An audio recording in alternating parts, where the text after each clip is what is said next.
కర్మలకే బ్రహ్మ కపాలం జన్మలకే పాప వినాశం కర్మలకే బ్రహ్మ కపాలం జన్మలకే పాప వినాశం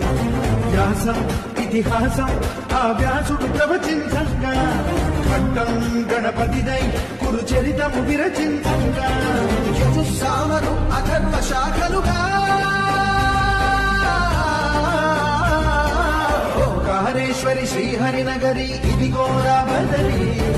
వైకుంఠేశ్వరి శివికి నగరి అదిగో మహిమగిరి ఈ కొండపై ఆనందగా ఆ విష్ణు పాదమే వెలసింది వేదాలనే విభజించిన శ్రీ వ్యాసపీఠమై విరిసింది